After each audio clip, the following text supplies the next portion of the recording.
Hello everyone, this is Dhananjay Singh. Welcome to Arts Study Made Easy. As you know that we have started history series of class 7th. This is the second lecture of chapter 9 that is the making of regional cultures. इससे पहले इस chapter में हम लोगों ने एक lecture कर रखा है। डिस्क्रिप्शन में आपको प्लेलिस्ट का लिंक मिल जाएगा, वहाँ से आप पिछले लेक्चर को एक्सेस कर सकते हैं। पिछले लेक्चर में बेसिकली हम लोगों ने इस चैप्टर के इंट्रोडक्शन को करा था, आखिर क्या क्या पढ़ना है उन सब का एक ब्रीफ आइडिया लिया था हम लोगों ने। आज का लेक्चर का हमारा टॉपिक है the Cheras and the development of Malayalam. तो हम लोग चेराज के बारे में देखेंगे थोड़ा बहुत, जितना देखना है उतना ही, ज़्यादा नहीं। और मलयालम का डेवलपमेंट कैसे हुआ, मलयालम एक भाषा है, उसका डेवलपमेंट कैसे हुआ होगा। तो let us begin by looking at an example of the connection between language and reason.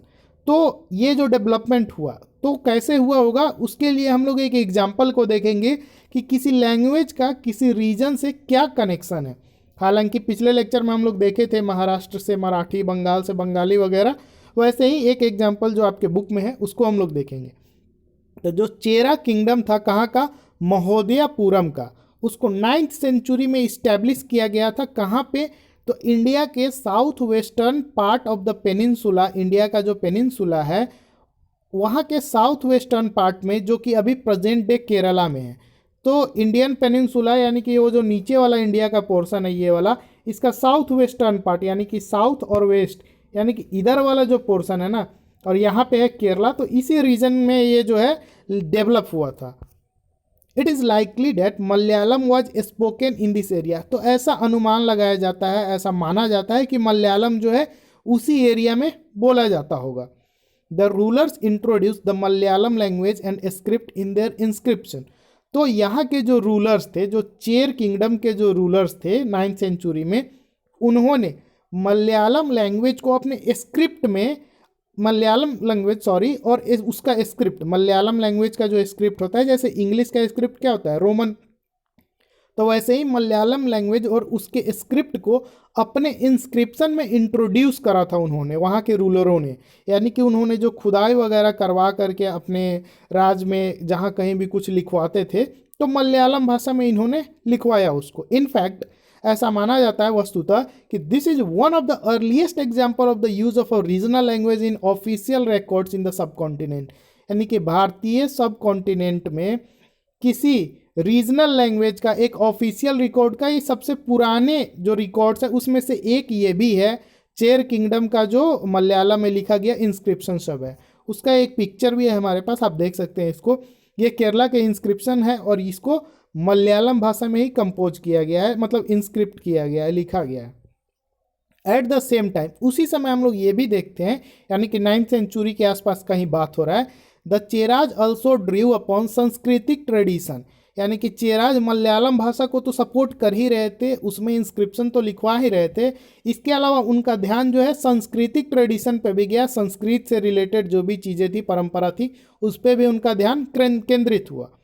The temple theatre of the Kerala which is traced to this period. यानी कि 9th सेंचुरी में जो केरला में टेम्पल थिएटर हुआ करता था, यानी कि टेम्पल में जो ड्रामे वगैरह हुए करते थे, तो उसके जो स्टोरीज होते थे, borrowed stories from Sanskrit epics. यानी कि संस्कृत में जो एपिक्स लिखे गए थे, यानी कि जो महाकाव्य वगैरह, जैसे महाभारत हो गए, रामायण हो गए, तो इसी टाइप के संस्कृत में जो एपिक्स थे उसमें जो स्टोरी था, उससे वहाँ के टेम्पल में जो थिएटर में आर्टिस्ट थे उसी पर आर्ट अपना परफॉर्म किया करते थे, उसी पे अपना ड्रामा किया करते थे। The first literary works in Malayalam dated to about the 12th century. यानी कि मलयालम में जो पहला लिटरेरी वर्क किया गया, यानी कि कोई किताब लिखी गई या कोई भी ऐसा चीज़ लिखा गया, उसका ट्रेस जो है वो 12th सेंचुरी में मिलता है। यानी कि 12वीं शताब्दी में उसको लिखा गया था पहली बार। Are directly indebted to Sanskrit, और वो जो है पूरी तरह से जो है संस्कृत से ही उठाया हुआ, एक तरह से होता है ना, बोरो किया हुआ टाइप का डायरेक्टली लग रहा था। तो था क्या, वो संस्कृत में कोई चीज़ लिखा गया होगा और उसी को मलयालम भाषा में लिखा गया। अभी आप बोलेंगे कि 9th सेंचुरी में मलयालम, तो वो इंस्क्रिप्शन था, यहाँ पे लिटरेरी वर्क का बात हो रहा है, यानी कि कोई किताब वगैरह लिखी गई होगी, वो 12th सेंचुरी में लिखी गई थी। इंटरेस्टिंगली इनफ, यानी कि बहुत मज़ेदार बात यह है कि 14th सेंचुरी में जो एक टेक्स्ट लिखा गया था जिसका नाम था लीला तिलकम, जिसमें ग्रामर और पोएटिक्स के बारे में चर्चा किया गया था, उसको मन्नी प्रवलम में कंपोज किया गया था। मन्नी प्रवलम क्या है? मन्नी प्रवलम का मीनिंग है डायमंड्स एंड कोरल्स। तो डायमंड्स एंड कोरल्स का क्या मीनिंग है? तो डायमंड्स एंड कोरल्स का मीनिंग है दो लैंग्वेज को मिक्स करके, जैसे डायमंड एंड कोरल मिला करके मनी प्रवलम, तो वैसे ही संस्कृत और जो रीजनल लैंग्वेज क्या था, मलयालम, तो इन दोनों को मिला करके क्या बनाया गया? Money problem. तो मनी और प्रवलम ये दो वर्ड है, शायद इसका हिंदी मीनिंग हमको उतना एग्जैक्ट पता नहीं है। मनी तो वो मनी वगैरह को बोलते हैं जो थोड़ा महंगा बिकता है, ठीक है। वैसे ही संस्कृत और रीजनल लैंग्वेज को मिला करके लीला तिलकम का जो कंपोजिशन किया गया था, और ये दो भाषा था, संस्कृत और वहाँ का रीजनल लैंग्वेज जो कि मलयालम था। तो आज के इस लेक्चर में इतना ही।